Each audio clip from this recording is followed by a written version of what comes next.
Hello students, enrol agent in Canada की जो हमारी सीरीज है उसमें मैं आज आपके लिए बहुत ही इंटरेस्टिंग वीडियो लेके आई हूँ, जहां हम बात करेंगे कि एक एनरोल एजेंट की क्या सैलरी होती है कनाडा में। अगर आपको नहीं पता है तो मैं आपको बता दूं कि AKPIS आपके लिए एक स्पेशलाइज सीरीज लेके आया है, जहां हम वो सारी बातें डिस्कस करेंगे जो आपके लिए इम्पोर्टेंट है अगर आप एक एनरोल एजेंट बन के कनाडा में जॉब करना चाहते हो। ये सीरीज का पार्ट 2 है और पार्ट 1 में हमने एनरोल एजेंट का स्कोप डिस्कस किया है कनाडा में।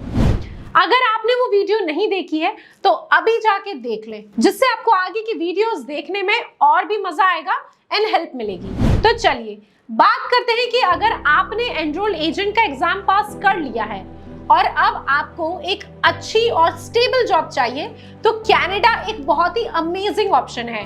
और जैसा कि हम अपनी लास्ट वीडियो में समझ चुके हैं, तो अब हम डिस्कस करते हैं एक बहुत ही फैसिनेटिंग फैक्टर जो कि है सैलरी। अगर आपको ये नहीं पता होगा कि आखिर एक एनरोल एजेंट की सैलरी क्या होती है कनाडा में, तो आप इंडिया छोड़ के कनाडा जाना क्यों ही पसंद करोगे, है ना। अगर आप अकाउंटिंग की नॉलेज रखते हैं तो शायद आपको पता होगा, और अगर नहीं भी पता तो मैं बता देती हूँ कि जो एनरोल एजेंट होते हैं वो एक टैक्स प्रोफेशनल होते हैं, और एक टैक्स प्रोफेशनल होते हुए आपको इंडिविजुअल्स की डे टू डे अकाउंटिंग करनी होती है, जैसे कि उनके पेरोल्स की अकाउंटिंग, उनका टैक्स कैलकुलेट करना, और भी उनके मेडिकल, एजुकेशनल या होम लोन जैसे एक्सपेंसेस कैलकुलेट करना। और क्योंकि आप ये काम करते हो तो ऑटोमेटिकली लोग आपके ऊपर रिलाई करते हैं, और क्योंकि आपका टैक्स रिलेटेड नॉलेज है तो आपको इस प्रोफाइल में जॉब मिलना आसान हो जाता है, इसीलिए आपकी सैलरी भी काफी अच्छी होती है। अब अगर बोलूं कि लोग एक टैक्स प्रोफेशनल पे रिलाई क्यों करते हैं, तो वो इसलिए क्योंकि देखो आजकल हर इंसान की अर्निंग है, तो हर इंसान अपनी इनकम कैलकुलेट करके टैक्स अमाउंट निकालना चाहता है जिससे वो टैक्स देंगे। अब टैक्स अमाउंट कैलकुलेट करना कोई आसान बात तो है नहीं, और ये हर कोई नहीं कर सकता, इसीलिए लोग एक टैक्स प्रोफेशनल के ऊपर रिलाई करते हैं। और एक टैक्स प्रोफेशनल लोगों की टैक्स सेविंग में भी हेल्प करता है, उनको सही तरह से डिडक्शंस और रिबेट दिला के। तो देखा आप एक कितना रिस्पॉन्सिबल और नोबल जॉब करते हो। तो अगर हम एक एनरोल एजेंट की सैलरी के बारे में बात करें तो यहाँ पे भी 3 स्टेप्स हैं।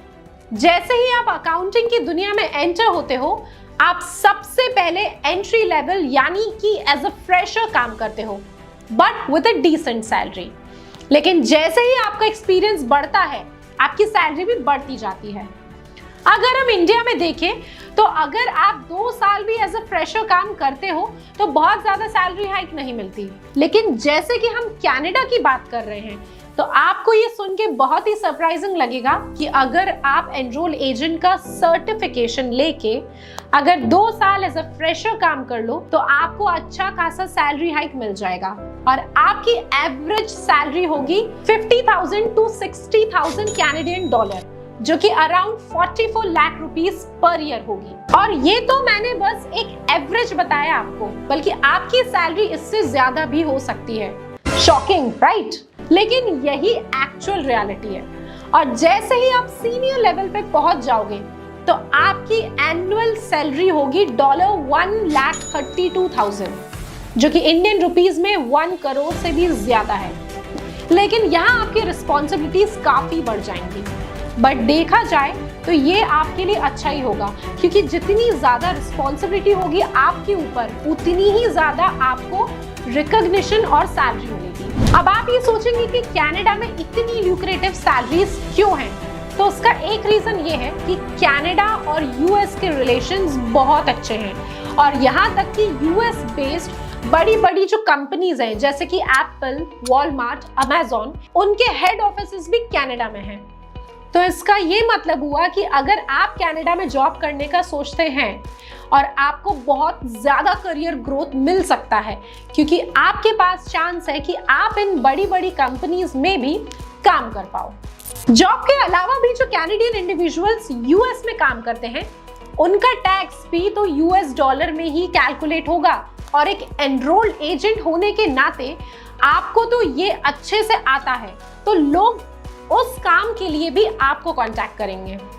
इन सब बातों से हमें ये समझ आता है कि अगर आप कनाडा में एनरोल एजेंट बन के काम करते हो तो आप बहुत ग्रो करोगे in terms of money and also in terms of knowledge, क्योंकि वहां आपके लिए बहुत काम है और कंपनीज को भी आपके जैसे लोग चाहिए जिन्हें ये सारे काम अच्छे से आते हो। अब मुझे ऐसा लगता है कि सैलरी सुन के तो आप बहुत इंप्रेस हुए होंगे और शायद अब तक आप अपना मन बना चुके होंगे ये एग्जाम क्लियर करके अपने ड्रीम्स को पूरा करने का। तो क्यों ना हम आज से ही तैयारी शुरू कर दें और AKPS इंस्टीट्यूट से कांटेक्ट करके उनके न्यू बैचेस की जानकारी ले लें, क्योंकि जितना जल्दी आप ये एग्जाम क्लियर करोगे उतनी ही एडवांटेज मिलेगी आपको। बताऊं क्यों? क्योंकि जितनी जल्दी आप अपनी प्रोफेशनल लाइफ स्टार्ट करोगे उतनी ही जल्दी आप एक सीनियर लेवल पे पहुंच पाओगे। आज के लिए बस इतना ही। Wait for more such informative videos. और जैसे कि अब हमने एनरोल एजेंट का स्कोप देख लिया कनाडा में, उनकी सैलरी देख ली, और अब नेक्स्ट स्टेप क्या होगा? तो नेक्स्ट स्टेप होगा कि आप एक एनरोल एजेंट कैसे बन सकते हैं।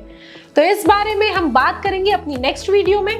तब तक के लिए अपनी प्रिपरेशन स्टार्ट कर दीजिए और मन लगा के पढ़ाई करिए और इस वीडियो को लाइक जरूर कर देना। Bye bye, see you soon.